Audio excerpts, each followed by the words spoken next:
So praise the Lord. Ayan, so are you ready for the Word of God? So let's move on, no, mga kapatid. Sabi nga, nagpapasalamat tayo again sa opportunity. Yun ang maganda, mga kapatid, sa mga panahon ito. No one can stop the preaching of His Word.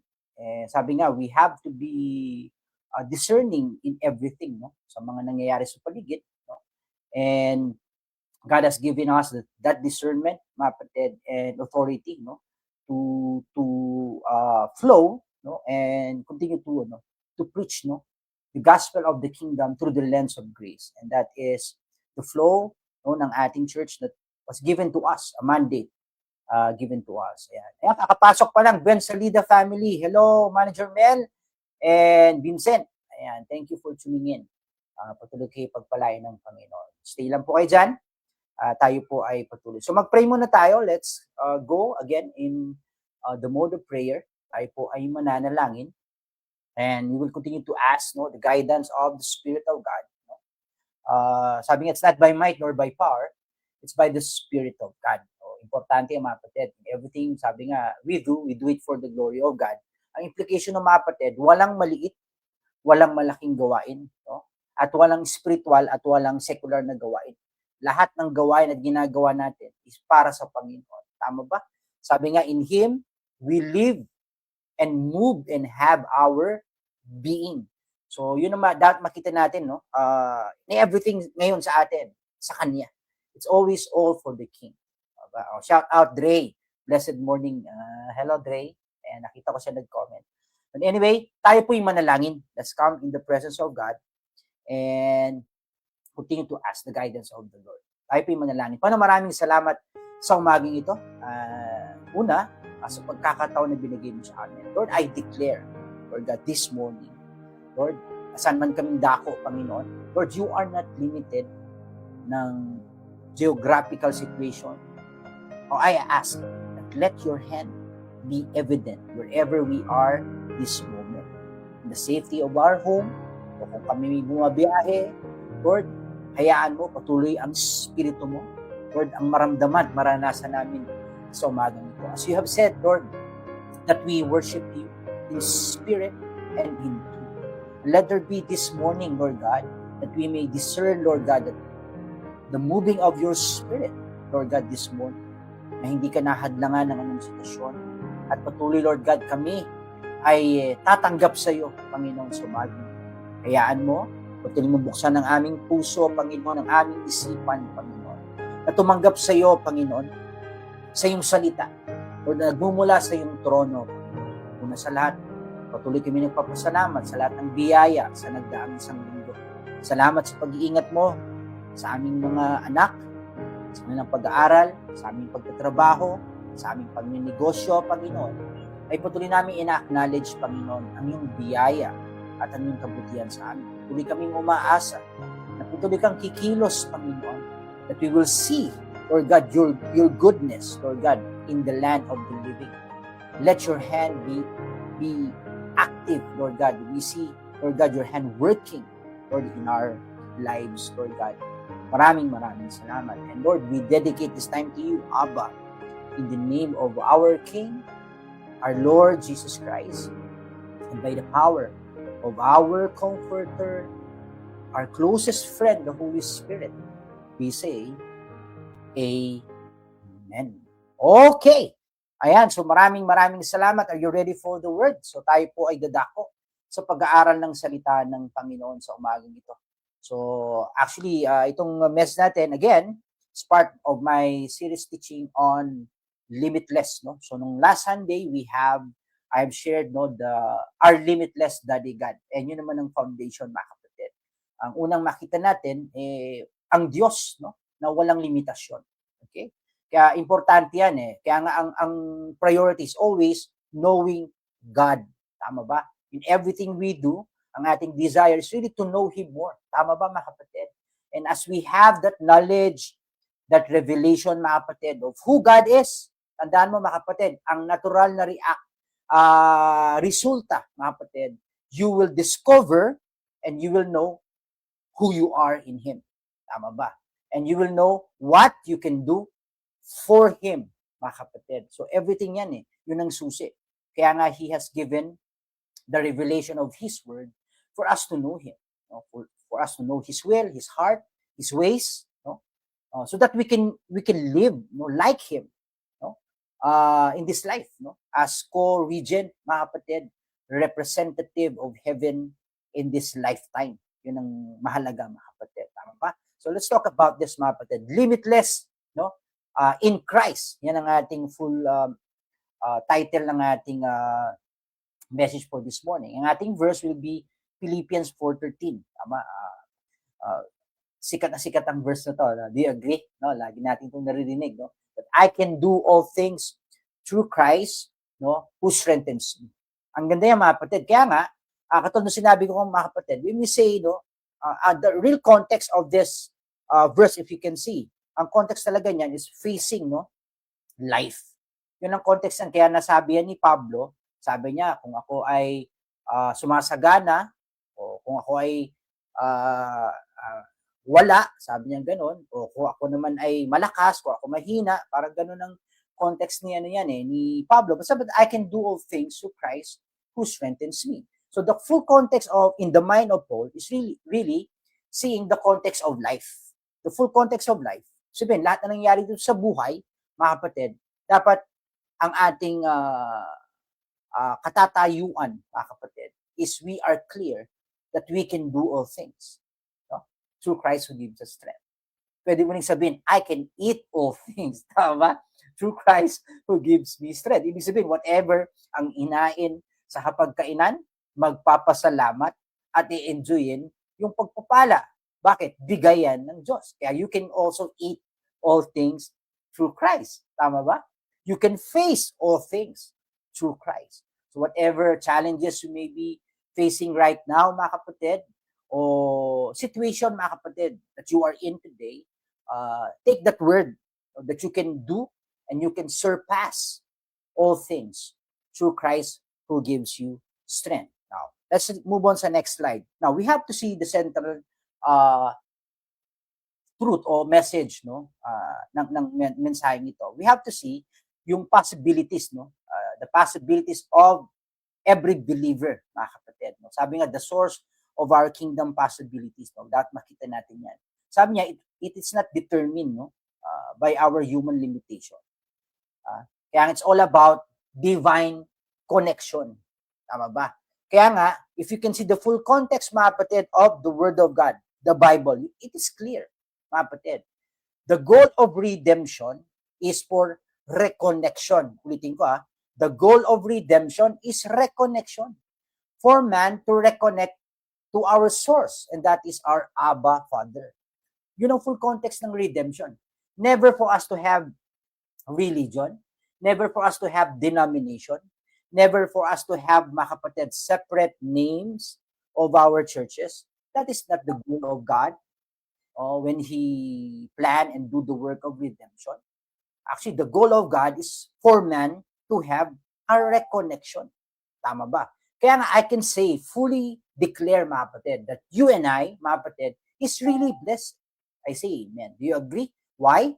Because now you are now reconnected to your source through our Lord Jesus Christ. Tama ba? Na ibalik sa atin, no, ang connection, no, ng langit. Yan ay sa pamamagitan ng banal na Espiritu. Oh, I say amen. It's by the Holy Spirit. No? Sabi nga, the Holy Spirit is our connection, mga kapatid, to our kingdom, no? Sa heavenly kingdom, to the spiritual realm where God is today.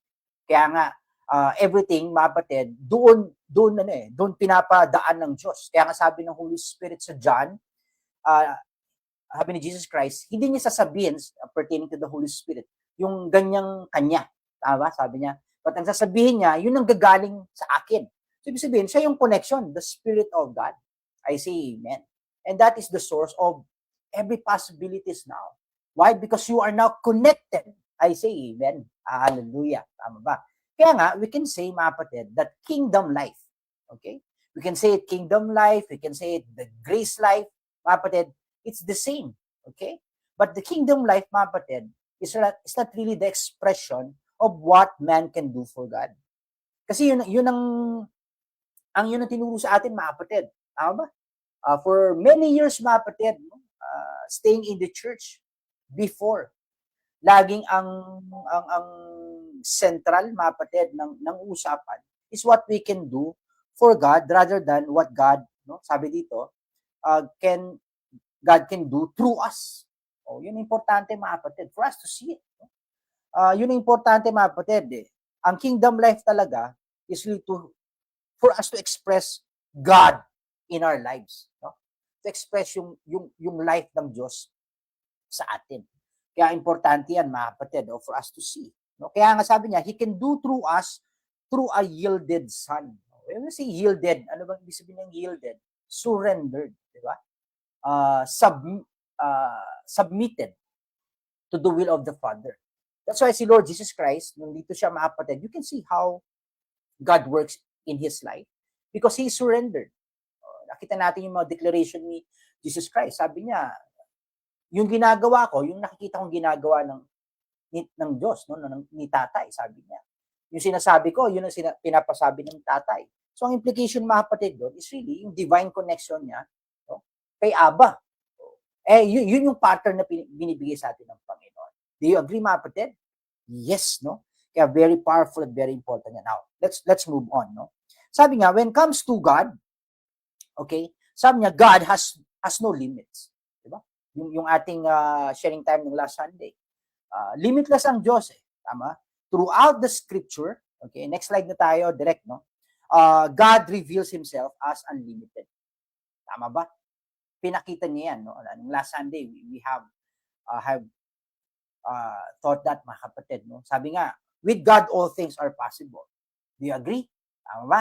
Kaya we have to have that revelation that with God, we have unlimited power, unlimited wisdom, unlimited resources, unlimited creativity, unlimited love, unlimited authority. Yan ang Diyos, mga kapatid. Now, kaya nga sabi ng Panginoon, you have to reconnect to me. Kaya tayo bumalik sa ating source. Kasi when we are connected to Him, everything, mga kapatid, na kailangan natin in this life, mga kapatid, will be directly, mga kapatid, will flow in our lives. Kasi you are connected, mga kapatid. Kaya nga yung John 15, we know John 15, tama ba? Alam natin yan.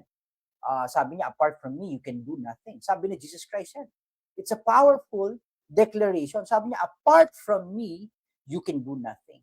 Now, if you can see yung verse na very powerful, yung other side of the truth. So therefore, kung apart from Him, we can do nothing, but with Him, we can do everything. Yun naman other side ng truth na yon. Do you agree? Kaya nga, ang pinakita doon is really the relationship ng branch saka ng vine. That's we are. We are the branches and Christ is the vine. He's the source of life. And when we are connected, yung life will just throw to the branches. Anong gagawin ng branch, mga kapatid? Magbe-bear ng much fruit. Napakasimple. Kung titingnan natin, mga kapatid, very simple ang kingdom truth. No? Nagiging mahirap lang pag religion. Kasi nga, ang focus ng religion is what you can do for God. No, it's what God can do through us. That's kingdom life, and that is grace living. I say amen. Kaya nga ang question, mga kapatid, ano ba naglilimit sa Diyos in the sense sa atin? Sinabi ko yan, mga kapatid, is our unbelief. Kaya nga very important for us really to know God. Okay? To have really yung revelation of who God is in our lives. Now, imagine this, mga kapatid. Ito, mga kapatid, imagine mo. Yung unlimited God. Sige, sinabi natin kanina, lahat unlimited. Unlimited power, wisdom, resources, creativity, love, and authority is living inside of you right now. Grabe. Nakatira ngayon dito eh. Diba? Kaya nga even yung Ephesians 3:20, basahin mo ulit, balikan mo. The power that is working within you. Di mo napapansin, ang laging turo within you? Kasi nandun ka na sa New Covenant eh. Ang New Covenant na God is now residing in the hearts of men. Kaya when it comes to resources, power, ang point ng Diyos, hindi na heavenward. It's inward. Kasi He is now residing in you. I say amen. Hallelujah. I hope you get that point, mga kapatid, no? Kaya mahalaga sa atin to have that revelation, mga kapatid. No? Imagine mo, mga kapatid, no? Una sa'yo ang Diyos. Kung nagtatrabaho ka, God is working through you. Di ba? Bless yung kumpanya. Imagine God is working for them because of you.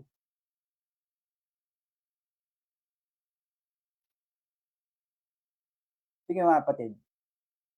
Kung estudyante ka, mga kapatid, and God is working through you. Tama ba? So, mawawala yung pressure eh. Kasi you will depend on God that is working, living inside of you. So, therefore, everything that you do will be restful. Kasi you know God is working within you. Hindi na yung laging ano yung kaya kong gawin. Hindi, anong kayang gawin ng Diyos sa pamamagitan ko. Ulitin ko nga. Hindi na yung anong magagawa ng Diyos o anong magagawa ko para sa Diyos. Kundi anong magagawa ng Diyos sa pamamagitan ko. Oh, I say amen. Sa sitwasyong ito. Tama ba, mga kapatid? Oh, sige nga. Ituloy natin, mga kapatid. Now, let's move on to our point. No? Medyo bumaganda ang usapan natin sa point na yan. Number 1, we have to see, mga kapatid, the source of our limitless potential. Why? Because Christ is in us. Katulad sinabi ko kanina, when you have that revelation that God, Christ, mga kapatid, imagine, Christ, when you say Christ, mga kapatid, speaks of His divinity. Tama ba? Speaks of His deity. Speaks of His God class. Ayan, yung mga term na yan. Residing inside of you. He's in you right now. I say amen. Glory to God. Sabi niya, it does not say, mga kapatid, sa binasa natin kanina, that I can do all things through myself. Sinabi ba? I can do all things through myself. Hindi, mga kapatid. It's through Christ. None of us. Ang participation natin, mga kapatid, is let the life of Christ flow through us and we are yielded. Kung meron tayong part, mga kapatid, is to yield sa working ng Spirit of God in our lives. Fully surrendered heart. Fully surrendered life. That is our part. I say amen. Ang hinihintay lang ng Panginoon, ng Espiritu ng Diyos sa puso natin, is for us to surrender. Let Him, mga kapatid, hold the will of your life. Tama ba? Hayaan mo siya ang maging piloto. Glory to God. I say amen. Ang maganda sa Diyos, imagine this, mga kapatid. When you are working, God is working within you. Tama ba? God is working through you. Pero mga kapatid, sa paningin ng panlabas, ang nakikita nila, ikaw. Do you get yung wisdom ng Diyos? But God is working through you. Parang kay Moses, God is working through Moses. Kay David. Pero ang na-appreciate ng sa labas ng ibang tao is David, is Moses, kasi ikaw yung nasa natural sin. Tama ba? Do you get that, mga kapatid? Pero the Spirit of God is working in the spiritual sin, the unseen realm. He's working there. Then when you let His life, His power, and you are surrendered, then His power will flow through us. People will appreciate the power of God, the blessings of God, but they will see you. Ano yung implication ng Panginoon? Yun ang kanyang yun ang kanyang design. Oh, hallelujah. As if, no, namumultiply in the sense si Jesus Christ. Yun ang design. Kaya nga, body of Christ and church. Glory to God. Amen. I say amen. Tama ba, mga kapatid? We have to see. Sabi niya, no, He's the source, no, of limitless living. It is not self-confidence. Tama ba? We know it. Pag self-confidence, meron yan, let's face it, in the natural. Pag may kumpiyansa ka sa sarili mo, meron yung mararating. Meron naman. Kasi kumpiyansado ka sa sarili mo. Pero may limitasyon yan. Tama ba? Kasi hindi mo man lahat kayang gawin. Tama ba? Pero when you shift yung self-confidence to Christ confidence, mga kapatid, I say amen. So everything you do now, walang limitasyon. Kasi si Kristo na ang kumikilos sa iyo. I say amen. Binibigay mo sa Diyos ang limitasyon. Ikaw na, Lord, kung saan mo ako gagamitin. Kung paano mo ako gagamitin. O, sige, mga kapatid. O, yun ang maganda. O, kung paano mo ako gagamitin, Lord. O, sige, bibigay ko na sa iyo yan. Yun ang implication niyan. Tama ba? For us to see. I say amen. Ayan. Ingat ka ko, watching while driving. Ingat ka sa pagbibiyahe. The Lord is good. Ayan, tuloy natin mga kapatid. Kaya nga, ibig sabihin, okay, our possibilities increase when your dependence, okay, is on Christ. When you depend on Christ, mga kapatid, yung possibilities, okay, doon pa rin tayo sa potential, direct, no? Sabi niya, will be in Christ. Kasi siyempre, doon ka nakadepend sa Kanya. I say amen. Kaya nga, imagine, the one who created everything. I say amen. Very powerful. Yung creativity niya, unlimited potential. Kaya nga tawag sa Kanya, omnipotent. Pag sinabing omni, all, mga kapatid, and potent, potential, that is your daddy God. He's all potential. And the one who is all potential is residing inside of you. Limitless possibilities God can work and do through us. I say amen. Tama ba? Kaya nga yung ating limitation, mga kapatid, do not define us. Ulitin ko If we have limitation today, if you can see, it's a fact, no? You have limitation, but it doesn't define you. It is Christ within you, the power within you, define you. Kaya nga, yung limitation sa natural, you can work beyond it, beyond that, because you have Christ working inside of you. I say amen. I hope, mga kapatid, no, patuloy yung revelation of it. It's all about Christ. It's never us. It's all about Him. Glory to God. Sige, next slide tayo, mga kapatid. Next slide, mga kapatid, we have to see this, that the life of God flows through us.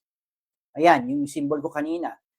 It's a beautiful picture. It's the vine and the branches. Let the life of God flow through us.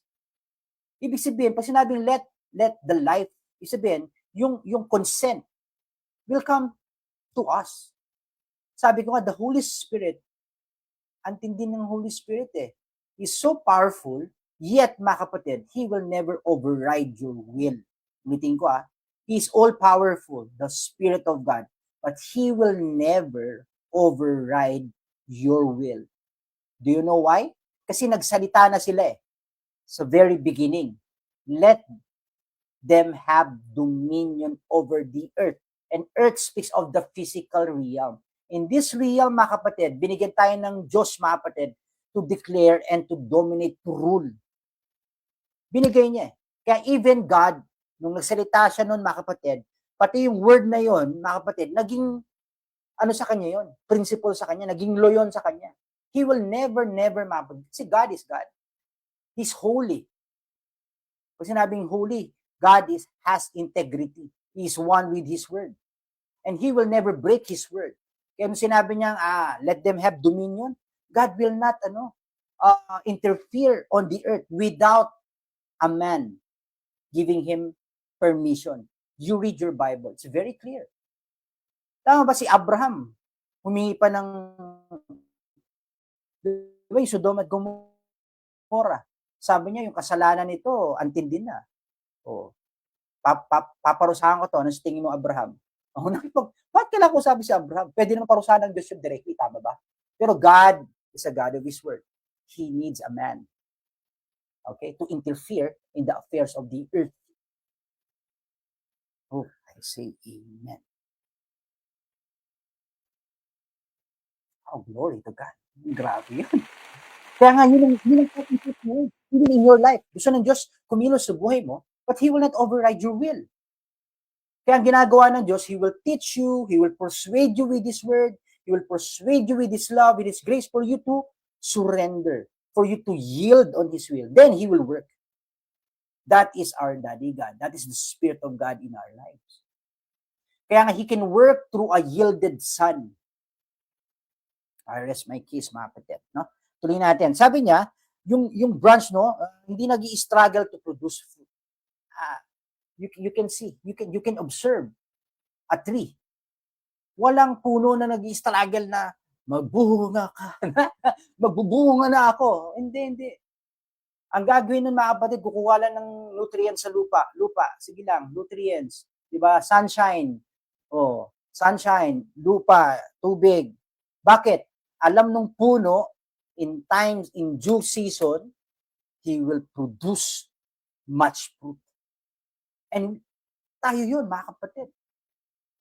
Tayo hinambing sa isang puno, sa Psalms, na nakatanim sa daraanan ng tubig. You have enough water and you have enough sunshine, S-O-N. Let the light of the sun shine through us.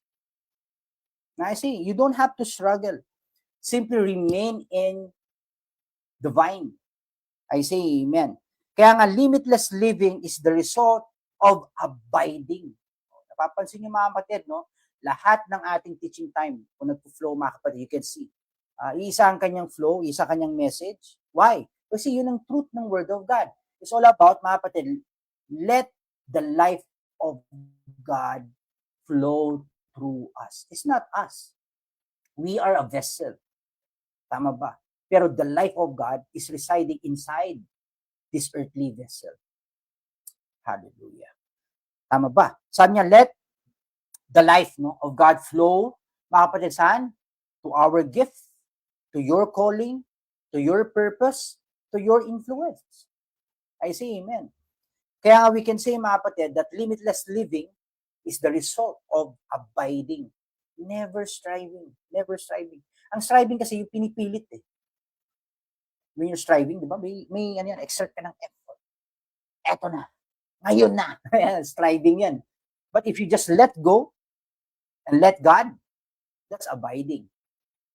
Tama ba? You just trust the timing ng Panginoon, yung life ng Diyos working in us. That's abiding. I say amen. Kaya nga ating declaration, mga kapatid, we draw our strength, mga kapatid, from the divine life that is inside of us. Ulitin ko our mindset, mga kapatid, and always declaration, no, that our strength comes from the divine life, not by our human effort. And that divine life is flowing, really residing in our lives today. I say amen. Just let go and let the life of Christ, mga kapatid, work in us. No? Kasi kung magiging malinaw to, mga kapatid, hindi mo, naalala mo si I think the best example is nung sinabi nagtatalo sa, I think sa Corinthian church, no? Kay Apollos, no, kay sabi ng Panginoon, si Pablo ang nagtanim, si Apollos ang ang nagdilig, pero ang Diyos ang nagpapatubo. Tama ba? Ibig sabihin, we have to see beyond every effort of man, of human effort. It's not about human effort. It is the word and the blessings of God. Kaya nagkakaroon ng production, kaya nagkakaroon ng result. You can do all your human effort, pero pag hindi ka looban ng Diyos, mga kapatid, walang resulta yan. Mapapagod ka lang dyan. Tama ba? Mapuprostrate ka lang dyan. Pero if you are flowing with God, okay, you are enjoying what you're doing. And magugulat ka, yung resulta napakalaki. Why? Because you are letting God work through you. It's not by our human effort. Again, it's by the divine life flowing through us. Tama ba? Kaya kung magiging malinaw to, mga kapatid, how can you get the glory? No? How can you get the glory if you know that it's all God? It's not about us. It's not about us. Kaya nga, it's a privilege that God is using us. Doon magsaya tayo. Doon magpasalamat tayo. Imagine, ilang bilyon ang tao. Ilang milyon ang Pilipino. Pero pinili ka niya para gamitin, maging pagpapala sa henerasyong ito. Hindi ka ba magpapasalamat? Papasalamat ka. Magiging masaya ka. Privilege yun eh. Pero you will not get the glory kasi it's all Him. It's all Him. Amen. Actually, the moment you get the glory, you get nung sinabi mo bigla na parang si Nebuchadnezzar, I build this empire. Sabi ni Nebuchadnezzar, anong ginawa ng Panginoon, di ba? Nawala sa sarili yun, mga kapatid. Naging parang hayop. God humbled Nebuchadnezzar. And that's God. He's the king. Oh, I say. Oh, glory to God. Tama ba, mga kapatid? Kaya nga, hindi rin natin very true. Nililiwanag natin. Yes, it's by the grace of God, but the grace of God is flowing through us. The grace of God is never passive. It's never passive. Active yan. This is the Spirit of God working within us. Amen? So we just yield to the Spirit of God and give Him all the glory. Okay, tingnan natin to. Next slide. So, para patuloy tayo. Now, so we can see, mga kapatid, pag meron yan, syempre, limitless thinking. Yan ang susunod yan. If you can see that God is working inside of you, God is in you, therefore your mind will be, free, mga kapatid. Na hindi na yan nakakahon, katulad na ginawa ng religion. Amen ba? Ang sabi niya, mga kapatid, sa Romans 12:2, you know that, mga kapatid, sabi niya, be ye transformed by the renewing of what? Of your spirit? Of your body? No, of your mind. Kasi the mind, mga kapatid, siya yung di ba? Siya yung bridge, siya yung yung focal point ng pagkilos ng Espiritu ng Diyos. This is the spiritual realm, mga kapatid. This is the physical realm. Okay, ang nagbi-bridge dyan is your mind. Kaya ang sabi ng Panginoon, I will renew your mind. So that your mind will be aligned to your spirit that is in union with Him. So you can see that everything is possible. Therefore, when you say your mind, everything is possible, it will project to the physical. That's how God, that's the economy of the kingdom of God. Kaya ang kanyang target point is your mind. The inner man.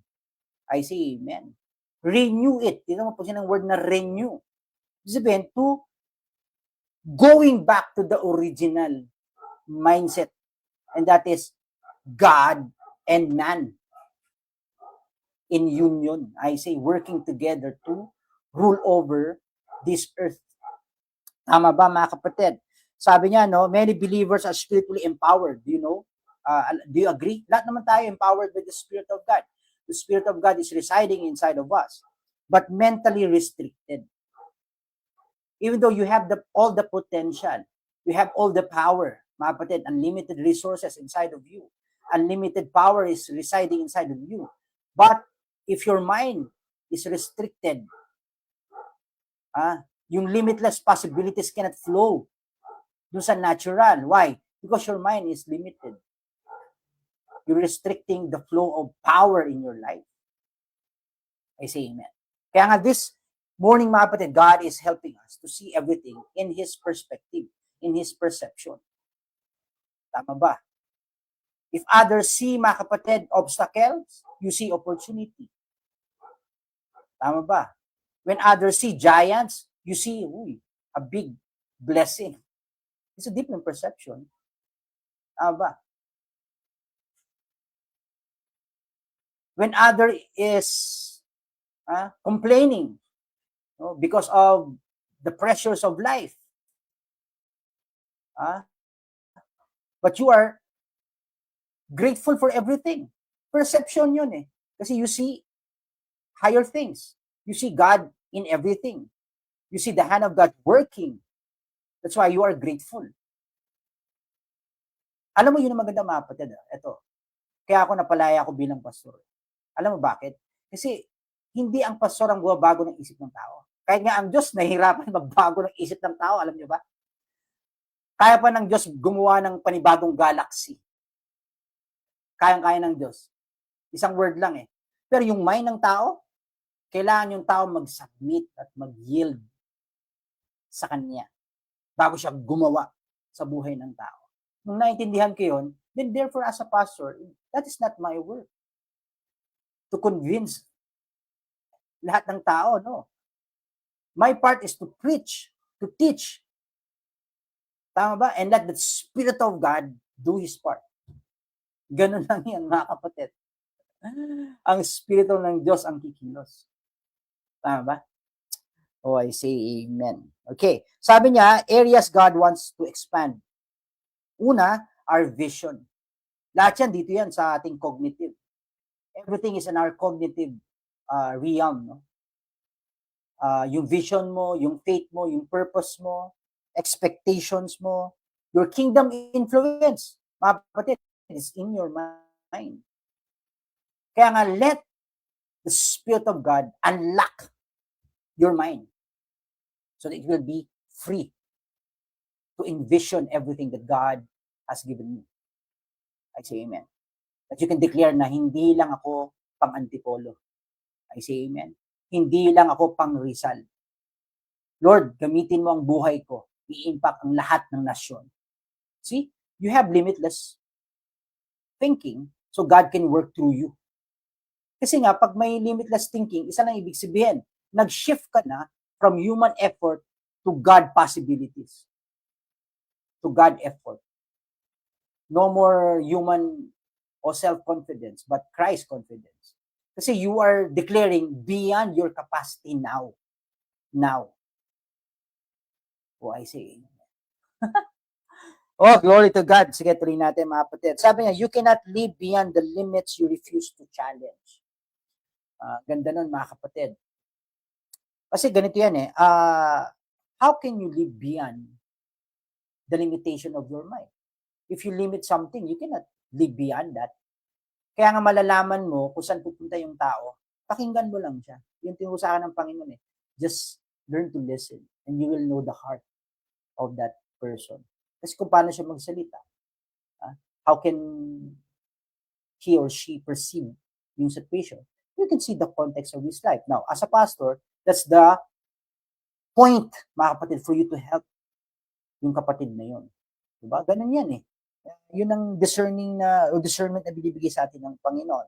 Sabi nga, we have to declare it, mga kapatid, that our mind is renewed to think according to kingdom possibilities. It's never earthly kingdom, mga kapatid. Ang Diyos, ang Hari, ang kikilos at gagawa sa lahat ng bagay. Amen? Oh, next slide tayo, mga kapatid. So therefore, we can say, limitless faith.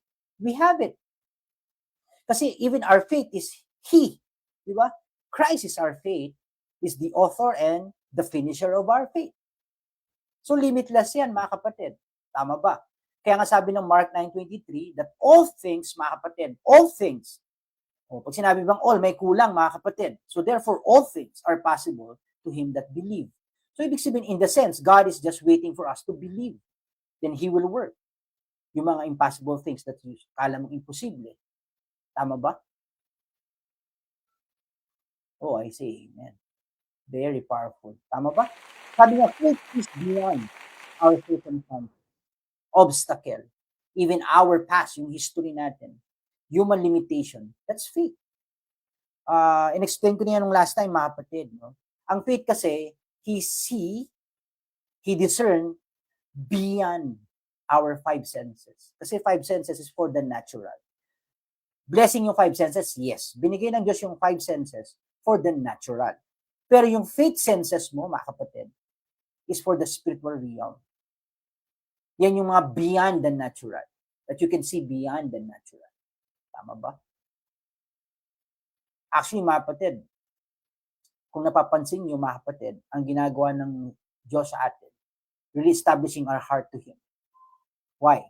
So that you can declare more to your life, to your situation, to your ministry, to your business, to your work. Diba? Kasi you know that God is working through you. So God can empower your words. I say amen. Hallelujah. Amen? Sabi ng mga kapatid, na faith agrees with heaven. Yun yung faith, ang ginagawa ng faith eh. So whatever God is saying, pag may faith, you say, so be it. Di ba? Amen. Yung amen kasi amin. Ang ibig sabihin nun, mangyari nawa sa akin. Yun yung ibig sabihin nun is, and so be it. So hindi yan nakabase sa sitwasyon mo. Pag sinabi ng Diyos, no, in me, you are rich. So hindi ka natitingin, teka lang, mayaman ba ako? Parang hindi naman ah. Hindi ganyan ang faith eh. Ang faith see beyond the natural. You see what? Oh, amen. You say amen. So ibig sabihin, faith agrees with heaven. So yung faith kasi is our response, no? Sa word ng Panginoon. Sabi nga ni Pastor Prince, is the hand that takes yung faith. Di ba?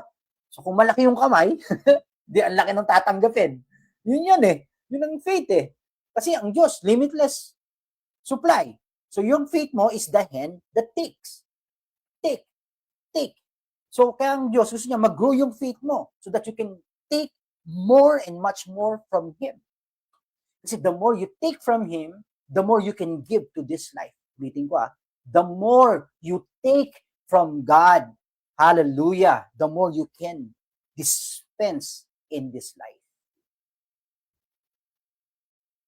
Eh sabi ng pastor, di ba sabi ng Bible, blessed is the one who gives than to receive. Tama, sinabi ng Panginoon yun eh. Pero ang perspektibo ng Panginoon yun is a human relationship. Dito yon. Siyempre mas blessed ka, nagbibigay ka eh. Pero when it comes to God, you can never outgive God. Actually, that's why you can give kasi you have received from God. When it comes to God, ang yung position is just to receive.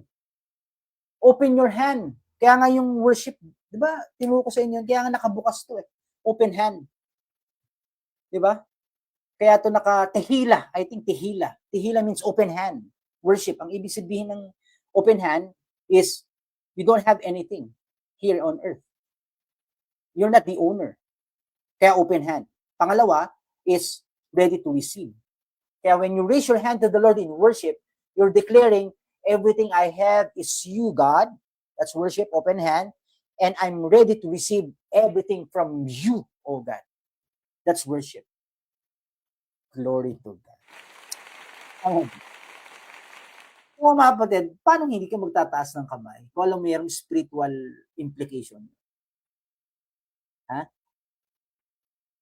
Kung alam mong tatanggap ka sa Panginoon at alam mong lahat yung binibigay mo sa Panginoon. I say amen. Diba? Kaya nga si David, nung nagsamba, parang tipaklong. Diba? Hinubad lahat ni David yung kanyang paghari in the sense, tinanggal niya, nakalinin lang siya. Bakit? Declaring that everything comes from God. He worshiped God. Kasi anong sabi? Sabi ni Mikal, nung kanyang asawa, ano ka ba naman, David? Hari ka pa man din. Hindi ka na nahiya. O, yun yung paraphrase. Ano sabi ni David? Bakit ako mahihiya? Sabi ni David, tinan mo, sa lahat ng clan ng Israel, ako ang pinili para maging hari. Paano hindi ko siya sasambahin? Now, tinan mo you have to see it. Ang revelation pa lang ni David is the blessing in the natural. Do you agree? Yes. Pero ba in our case, dapat mas deeper ang ating appreciation. Kasi ang binigay sa atin ng Panginoon, hindi lang personal blessing, binigay niya is His own life. Binigay niya yung buhay niya sa atin. Paano hindi mo siya sasambahin? Sabi nga ng kanta ni Ron, di ba? Binigay niya ng lahat eh. Binigay mo ng lahat. Pati buhay. Ako kaya nga, I know the heart mo. Bakit yung mga kapatid natin, they are so passionate serving the Lord. We are so passionate serving the Lord. Kahit umuulan, naglilinis. Kasi they're doing it for the Lord. Alam mo bakit? Kasi they have a clear revelation that God first served them. Kasi alam mo, ang Diyos ang unang naglilingkod sa'yo eh. Paano ka magrereklamo? Binigay niya buhay niya. At binalik ka niya sa buhay. Hallelujah. No? Powerful mga kapatid. No? Kaya makita natin yung mga kapatid. Kaya nga, dito sa buhay, it's all about Him. It's all about God, our Abba, Christ, the Spirit of God. It's all about them. Hindi naman tayo. Tayo ang nakikita dito sa physical. Pero it is Him who's actively working through us. Kaya nga, even I, personally, maraming ka makikita in the natural, but I see beyond the natural. And yun maganda eh. I can never describe to others what God have revealed to me. It's only me and God. And I will believe on that. Pero believe me when I say, time will come. People will appreciate. Because the dream, the vision that God has given you, kapatid, it will materialize. Kasi it's already existing in God. That's how I believe. I see it in the principle of the Bible, mga kapatid. Maraming bagay, maraming hindi ko pa nakikita, but I know I will see it in my lifetime. I will walk upon it. I say amen. I will see it. I see a ministry that's really have that impact, influence in every sphere of life. Yun ang pinakasalan ng Panginoon. Then we will walk upon that. As I've said, parang tayong Israel, mga kapatid. We are now on the last phase of our transition. And we will walk and enter the full capacity of this ministry. His ministry, not our ministry. His ministry. His church. That's my faith. Kasi pinakita ng Panginoon. I say amen. And we'll just flow upon that, mga kapatid. And we will enjoy, mga kapatid, the privilege that God is working through us, mga kapatid, doing our part in this magnitude, grand plan of God. I say amen. O sige, eto maganda niyan. Ito yung next, natin, mga kapatid. Siguro hindi kayo magugutom, no? Diyan na kayo magluluto. I say amen. I say amen. Limitless purpose. Yun yung sinasabi ko yun, that will be the next, syempre. In everything is limitless, your faith, your vision, therefore your purpose in the sense. Ang pwede nating appreciate in this lifetime, how about eternity? God has planned our eternity. Hindi lang naman yung time dito. Akala nyo ba, ang plano ng Diyos dito lang sa time na to? No. This is just a start, a training moment for eternity. Itong lifetime na to. Kaya use it for training. Kasi you will reign in Christ. Yes, you are reigning right now. Very important revelation. But yung full manifestation, mga kapatid, ng reigning is eternity. I rest my case, mga kapatid. Kaya sabi niya, every believer carries kingdom assignment. Every one of us. Kaya whenever I look at you, I see your assignment. Your treasure. Kaya nga pinagaling ka, pinalakas ka, pinipreserve ka, kasi you're carrying something. You're carrying a dream that will bless your generation. That's why God is preserving you. That's why God is helping you. That's why God, He places favor upon your life. Because you're carrying something that this generation needs. Hallelujah. Sabi niya, God never gives an assignment without supplying the grace to fulfill it. Ulitin ko God never gives an assignment without supplying the grace to fulfill it. Kaya nga I say, mga kapatid, you are loaded with grace. Yung potential, mga kapatid, the Spirit of God, empowerment, for you to fulfill it. Even divine connection, divine helper, the destiny helpers we have. This church, this ministry, may destiny helpers to, mga kapatid. Hindi pa nga kumukonect eh. Hintayin natin, mga kapatid. May destiny helpers ang ministry nito that will launch, will catapult the work of the Lord for His glory. I say amen. Ephesians 2:10, for we are His workmanship created in Christ Jesus unto good works. So therefore, your assignment may be bigger than you. And it's good news. It should be bigger than you. Kasi a God-given dream, a God-given vision, should be bigger than you. Should be bigger than your present situation. Yun talaga ang vision na galing sa Diyos. Hindi ka bibigyan ng Diyos ng vision na hindi malaki sa kalalagayan mo. Kasi kung hindi malaki sa kalalagayan mo, hindi mo kailangan ng Diyos, mga kapatid. Tama ba? Pero dahil malaki yan, so that you can see that you need God working in you. I say amen. Sabi niya, but it's never bigger than Christ. Ang ganda, no? Contrast, no? Your assignment may be bigger than you, but it is never bigger than Christ that who is residing inside of you. Napakaganda. So ang ating declaration, mga kapatid, everything God has called me to do is possible through His strength. I say amen. Ano ba nakikita mo, mga kapatid? It is possible. It is possible. Para bang ginigipit ka? Hindi ka ginigipit. Everything is possible. Ang na-imagine ko parang reservoir yung reservoir. Di ba, tubig yon na nainipon lang, di ba? Kaya nagkakaroon ng dam. Iniipon yun eh. Di ba, may ganyan, tapos nandito yung tubig. So, unti-unting pinapalabas para mag-create ng kuryente. Yung dynamo, di ba? Kaya mayroong hydro energy. Pero, you have to see. Pero kung yung barrier na yon mabasag, di ba nagbabaha? Ilang probinsya pwedeng mabaha pag nabasag yung dam, yung Angat Dam. Baha lahat eh. Kasi bakit? Pinigil mo yung tubig eh. Now, you can see it in your life. Maybe you see parang yung pagpapala ng Diyos parang aandap-andap Hindi, may reservoir. Maghintay ka mga kapatid. Bakit? Pag yan nag-time na, boom, nirelease ng Diyos. Baha-baha. Hindi lang ikaw ang mababasa. Pati kapitbahay at buong komunidad mo nabasa ng pagpapala mo.